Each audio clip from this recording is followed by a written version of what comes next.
Hey, Night of Awesome here with another episode of First Impressions, and once again, this is kind of like my last impressions too, because I have in fact beaten the game.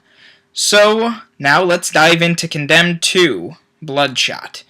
And the way I'm going to do this review is a little bit different. Seeing as this is the sequel to Condemned Criminal Origins, I'm going to compare the two and tell which game was better, and I'm going to do it on sort of a point system. The game that did a certain aspect better will get the point, and whatever game has the most points at the end of the review is the superior game. So let's take a look. The first thing I'm going to talk about is graphics and setting, and it's kind of unfair to base it on its, paint job, because Condemned 2, being the later game, obviously just looks better. Characters, everything it's just all around looks better. But the thing is, what I'm really going to focus on is the setting. And how the setting and the graphics in the setting got the player into the mood of a survival horror. So while Condemned 1 used claustrophobic environments to get the player kind of tense, Condemned 2 does the same thing, and in some cases a little bit differently. In the parts where you dive into Ethan's psyche, you start to see tar monsters everywhere, and the sudden outburst of it really puts you on edge, because the sudden change in itself is enough to be like, whoa, what the hell's going on? And then on top of that, it just looks all around scarier. Everything is deformed.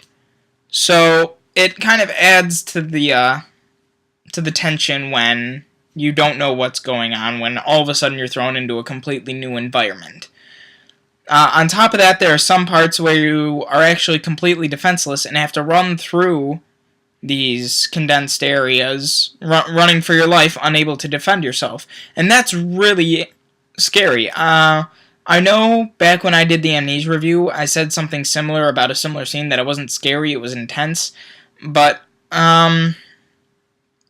I think I might have been wrong, or I might not have felt it as much for Amnesia as I did in Condemned 2. There's something about being chased by a bear through a log cabin that makes you think, holy fuck, I'm gonna die. And really, I guess part of the reason I liked it better in Condemned than I did in Amnesia was because in Amnesia you didn't see what was chasing you. Even when you shone your light on the area where it should be, there was nothing there, which kind of, disillusioned me. It made me remember that I'm actually playing a game. And, that's kind of what the game isn't supposed to do that. You're supposed to be immersed in the story. You're supposed to become one with the character that you're playing as, especially in a first-person game. You're supposed to be able to insert yourself into this character's shoes and just play as them. So yeah, point goes to Condemned 2. The next thing that I'm going to talk about is overall story. As you know from my Condemned 1 review, I had a lot of problems with the story. And it carries over. Because while Condemned 2 has figured out what it wants to be in the first half, paranormal cult horror, it still sits on the fence about whether or not it wants to be a survival horror or a first-person shooter, which I'll come back to in the gameplay aspect. So, you also remember that I had a lot of problems with Malcolm, which are completely unresolved. The game starts out with you looking for Malcolm, who is called Ethan's old place of work, the SCU, calling for help. Naturally, because Ethan is called by name, they call him back in, as he's the only person with possible ties to Malcolm. And he's dead before you can find him. So nothing is answered, and it remains that way for the majority of the game. And I kind of don't like that, because it saves all of the boring exposition for later when you can actually introduce it. And until then, it leaves the player kind of pissed off, like you've left a giant plot hole. And really, that's not how you tell a story. You don't save all of your explanation for the end. You reveal it little by little over the course of time, as the character goes deeper and deeper into the story. You don't leave them blind, then suddenly everything is explained and they're supposed to accept it. It just feels like it comes out of nowhere. So, that's really the problem that I had with story. I mean, I could buy the cult. Considering the cult was introduced at the very beginning of this game, I'm able to, to get more behind it. I'm going to replay Condemned 1, simply because I found out over the course of Condemned 2 that I was supposed to choose the option where I shoot the serial killer at the end instead of letting him go. So, maybe if the ending is different when I shoot him than when I didn't shoot him, I'll feel a little bit better. But for now, it didn't seem right. It didn't seem to fit well. I would have had a lot more respect for the game if it had, carried over from your information from Condemned 1. Obviously, not everyone can do that, so they're going to have a default story for the people that didn't play Condemned 1 when they played Condemned 2. But for the people that did, if your save file could, connect with that and change the story based on that, that would be more interesting, I think. It'd be interactive storytelling, not just, seeing what you should have done in the previous game. And again, back to the cult, I can buy it for this game only because they were introduced, I guess, more toward the beginning, or at least referenced and talked about over the course of the game. Meanwhile, in Condemned 1, you had no idea that this had anything to do with a cult at all until Rosa tells you it at the very end. So, it just, I guess I like the overall story just a little bit better. So again, Condemned 2, you get the point. But not by much. I had serious problems with it. So, however, I will admit that it is a stronger story than Condemned 1, simply because it doesn't throw you a super curveball at the end. And it kind of carries over the course of the game. Okay, so now I'm going to talk about gameplay, and as I said before, the game can't really tell if it wants to be the same as Condemned 1 gameplay-wise, survival horror, or if it wants to be a first-person shooter. And I guess it still kind of works because guns are still rare in the world. Even at the end, you have to be sparing with your bullets. You don't have an unlimited supply of ammo. You have to kind of be smart about how you use it. I love how blocking improved. In Condemned 1, you press a button and you would block for like a second. You would just go, huh? So it made blocking really inefficient. However, in this game, you can hold two buttons, which is the block, and you can either hold to tap it to do a parry, or you can hold it down just to hold up whatever weapon you're using. And it seemed to work better. I did a lot better in combat in Condemned 2 than I did in Condemned 1, and I was really happy that they fixed that. I guess I also kind of enjoyed the fact that the weapons break. It made it seem more realistic and made you more aware of where your weapons were. What I didn't like was the diversity of the weapons. In Condemned 1, the weapons, while they were the common ones, they're also the fun ones that you could still find on a regular basis. I mentioned in my previous review that the paper cutter was my favorite weapon, and I was really disappointed to find that I could only use the paper cutter once in the game. Once. I only found one paper cutter. And when I found it, one of the optional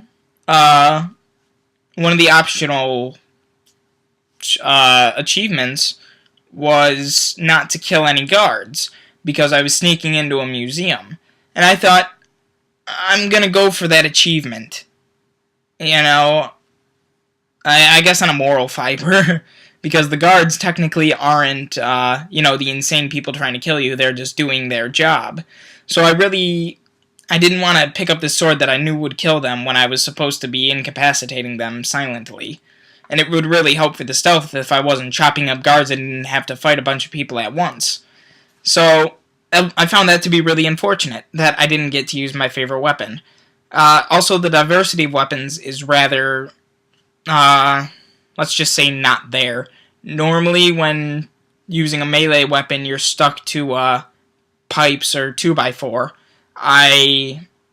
That's mostly what I used the entire time, besides my fists. There are times when you can get, like the special weapons that you used in the previous game, such as the fire axe or the crowbar, but they have no more purpose in the game than any other weapon. They're just there kind of as a reference. And I kind of did enjoy that. I didn't talk about this in setting, but Condemned 2 goes back to a few things from Condemned 1 as a reference. For instance, there's one point where you actually go back to the school level. And it's not like a copy and paste. Well, it is copy and paste. You literally go back to the same location. But it's more of a reference when you get back to the cafeteria and you find the lunch lady boss that you killed from the first game. I thought that to be kind of, I guess, humorous. And really kind of gratifying. Like, I see what you did there, Condemned people. So, and considering you were only there for a short amount of time, it wasn't really bad. It was a nice little reference, and I enjoyed it.